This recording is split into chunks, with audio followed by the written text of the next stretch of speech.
की क्लास में हम लोग कार्बन यौगिक चैप्टर का नेक्स्ट टॉपिक कार्बन के अपर रूपों को स्टडी करेंगे।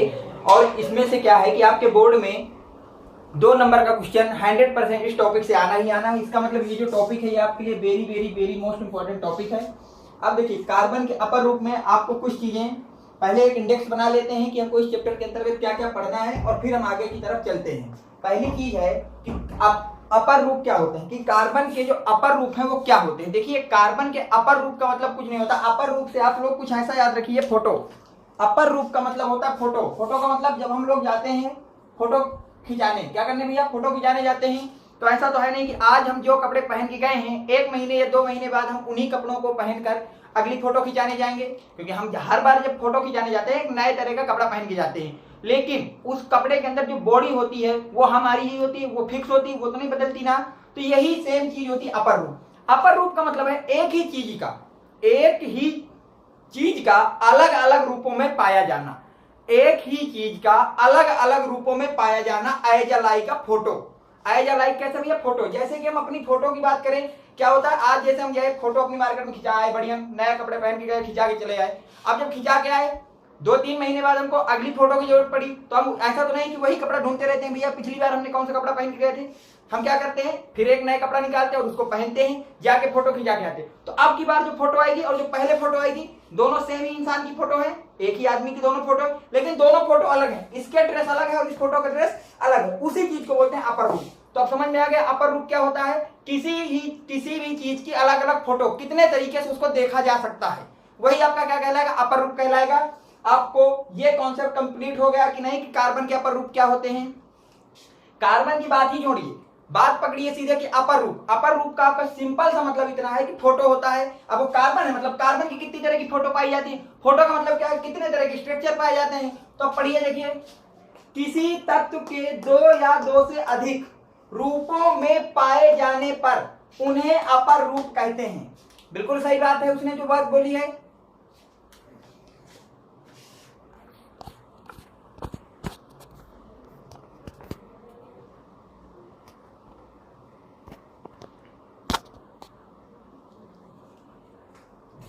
क्या उसने जो बात बोली है बिल्कुल सही बोली है, जो मैंने आपको समझाया है वही बात हो गई। किसी तत्व के 2 या 2 से अधिक रूपों में पाए जाने पर उन्हें एक दूसरे का क्या कहते हैं, अपर रूप कहते हैं। मतलब एक ही इंसान की अलग अलग फोटो को रख दें तो वही क्या उनका अपर रूप कहलाएगा। उम्मीद करता हूं ये पहली लाइन आपकी बिल्कुल समझ में आ गई हो। अब हमको इस चैप्टर में कार्बन के अपर रूप पढ़ना है। तो कार्बन के अपर रूप हमारे सिलेबस के अकॉर्डिंग 3 है। कार्बन के अपर रूप जिनको हम लोग एलोट्रोपी बोलते हैं, वो हमारे सिलेबस के अनुसार कितने हैं, 3 हैं, लेकिन टोटल 5 होते हैं। जिसमें पहला होता है हीरा, जिसको हम लोग डायमंड बोलते हैं इंग्लिश में। दूसरा होता है ग्रेफाइट, जिसको इंग्लिश में ग्रेफाइट बोलते हैं, जो आपकी पेंसिल में आपका जो ब्लैक कलर का होता है जिसको आप लिखते हैं वो आपका ग्रेफाइट होता है। फिर होता है फ्लोरीन, जिसको फ्लोरीन बोलते हैं। इसके बाद 2 आपके और हैं, ग्रेफीन है और कार्बन नैनो नली, जिसको हम बोलते हैं कार्बन नैनो ट्यूब। तो एक हो गया ग्रेफीन और एक हो गया कार्बन नैनो नली या कार्बन नैनो ट्यूब। ये दोनों हमारे सिलेबस में नहीं है, लेकिन इनको भी मैं थोड़ा थोड़ा आपके लिए बता दूंगा ताकि थोड़ा थोड़ा इनका भी आपको नॉलेज हो जाए। सिलेबस में केवल कितना है, एक ही डायमंड है, एक ग्रेफाइट है और एक फ्लोरीन है। 3 ही आपके सिलेबस में। यहां तक उम्मीद करता हूं समझ में आ गया है। ओके, अब आगे चलते हैं। व्हाट इज हीरा। अब हीरा की प्रॉपर्टी अलग से पढ़ लेते हैं कि ये कैसा होता है। तो कार्बन का प्रत्येक परमाणु 4 अन्य कार्बन के परमाणुओं से जुड़ा होता है, जिससे एक दृढ़ त्रिआयामी 3D संरचना बनती है। बोला गया हीरा क्या होता है, इसमें कार्बन जो होते हैं, हीरा क्या है, ये कार्बन के अपर रूप मतलब कार्बन से मिलकर बना होगा। इसमें जो एक कार्बन होता है वो अगले 4 कार्बन से जुड़ा होता है। एक इसमें जो कार्बन होता है वो अगले 4 कार्बनों से जुड़ा होता है, जिसके कारण वो क्या करता है भैया, एक दृढ़ यानी कि 3D स्ट्रक्चर बनाता है। 3D स्ट्रक्चर को बनाता है। पहला पॉइंट क्लियर।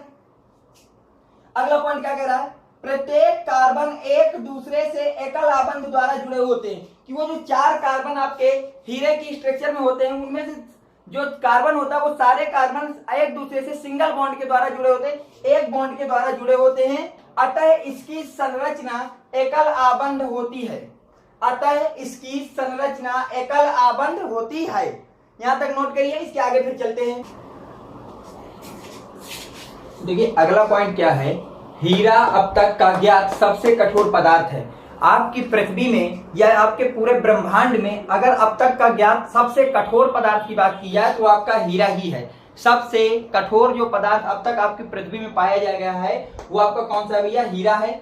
अगला पॉइंट क्या है? यह विद्युत का कुचालक होता है, मतलब हीरे के अंदर आप लोग विद्युत को प्रवाहित नहीं कर सकते।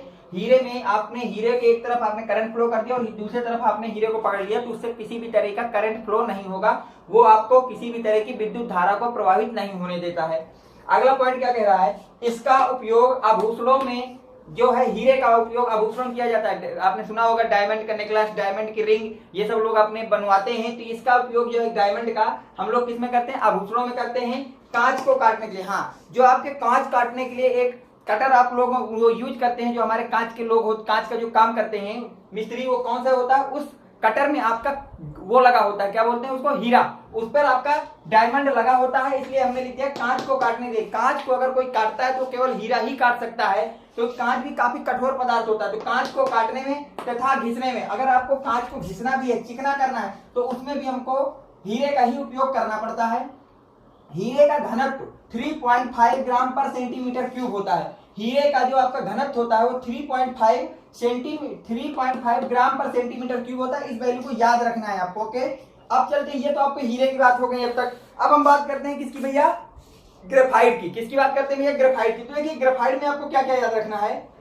जो आपका हीरा था उसमें एक कार्बन अन्य 4 कार्बनों से जुड़ा था, और इसमें क्या होता है? एक कार्बन प्रत्येक परमाणु 3 अन्य कार्बन परमाणु जुड़ते हैं, जबकि ग्रेफाइट में कार्बन का एक परमाणु 4 से नहीं केवल 3 ही अन्य कार्बनों से जुड़ा होता है, जिससे षटकोणीय व्यूह मिलता है। कैसा मिलता है? षटकोणीय व्यूह मिलता है। इस बात को याद रखना कि जो आपका ग्रेफाइट होता है उसमें षटकोणीय व्यूह होता है, एक कार्बन नेक्स्ट और 3 कार्बनों से जुड़ा होता है, जबकि हीरे में क्या होता है? एक कार्बन और 4 कार्बनों से जुड़ा होता है। अगला पॉइंट क्या कह रहा है? इसमें से कार्बन कार्बन के बीच में एकल बंध तथा द्विआव बंध होता है, जबकि हीरे में क्या था? केवल एकल बंध था। लेकिन इसमें जो है कार्बन कार्बन के बीच कहीं एकल बंध होगा तो कहीं पे डुअल बंध होगा। डुअल बंध का मतलब क्या? डबल बॉन्ड, और एकल बंध का मतलब है सिंगल बॉन्ड। ओके, अगला पॉइंट देखिए, यह चिकना तथा फिसलनशील होता है। जो आपका ग्रेफाइट होता है चिकना होता है, आपने देखा होगा पेंसिल में छीलते हुए काफी चिकना होता है। अगर उसको पूरी तरह से एक रॉड बिछा दिया जाए और उस पर किसी इंसान को चलवा दिया जाए तो चल नहीं सकता, क्योंकि इतना फिसलनशील होता है, उस पर क्या हो जाएगा? स्लिप हो जाएगा और गिर पड़ेगा। ठीक है, यह विद्युत का सुचालक होता है, जबकि डायमंड जो है विद्युत का कुचालक है, जबकि जो आपका ग्रेफाइट है विद्युत का क्या होता है भैया? सुचालक होता है। इसमें अगर आपने गलती से क्या किया, कई लोग होते हैं जिस पेंसिल है वो ले जाए मार्केट से, अब ऐसा करके चबाते रहते हैं पीछे से, और चबाते रहे। अब वो आइंस्टीन बनने में से तो कम है नहीं, आइंस्टीन भी बनेंगे। तो क्या करें? अगर जाके प्लग में बोर्ड में इसको डाल दें और पीछे तो उन्होंने उसका जो कैप लगा था, उसका लकड़ी का जो कैप लगा था उसको तो चबा गए हैं, उसका स्वाद ले रहे थे। तो अगर उसको ऐसे डाला तो पीछे क्या होगा? ग्रेफाइट अगर निकली होगी, ऐसे डाला ऐसे किया तो वो सीधे ऊपर। समझ में आ रहा है? इसलिए पेंसिल का जो बुड़ लगा होता है उसको कभी चबाना नहीं चाहिए, और अगर चबा भी रहे हो तो भी साइंटिस्ट न बनने की सोचना। तो आप याद रखना, जो ग्रेफाइट होता है हमारा, अगर उसको आपने गलती से भी किसी में करंट में सप्लाई कर दिया या उसमें विद्युत धारा प्रवाहित कर दी तो उसमें विद्युत धारा प्रवाहित हो जाएगी और वो करंट मारेगा। ओके, यहां तक नोट करिए। नेक्स्ट पॉइंट देखते हैं।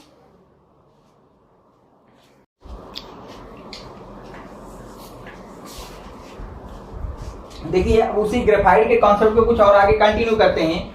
जो ग्रेफाइट है उसका यूज कैसे करते हैं? इसे इलेक्ट्रोड के रूप में विद्युत अपघटनी सेल में प्रयोग किया जाता है। विद्युत अपघटनी एक सेल होता है जिसमें हम लोग क्या करते हैं, आपका इलेक्ट्रोलाइट पड़ा होता है। क्या पड़ा होता है? विद्युत अपघट्य पड़ा होता है। उसमें हम 2 राडें लगाते हैं। वो राडों में से अगर उन राड में से एक को हम लोग ग्रेफाइट की रॉड भी बना सकते हैं। उनमें क्या होता है? 2 छड़ें डाली जाती है। उन छड़ों में से एक छड़ या दोनों छड़ें किसकी बनाई जा सकती हैं? ग्रेफाइट की भी बनाई जा सकती है। ये बोला गया इस पॉइंट में।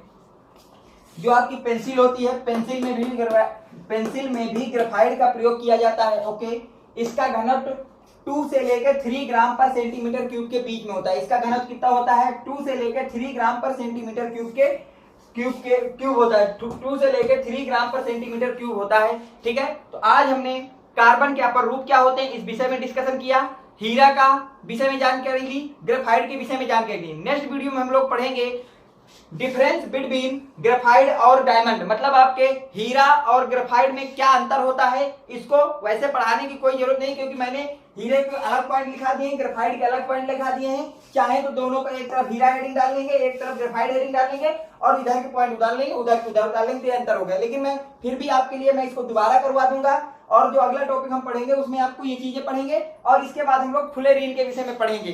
ठीक है, उम्मीद करता हूं कि आज जो भी आपको समझाया गया है वो समझ में आया गया होगा। Thanks for watching. Next video coming soon.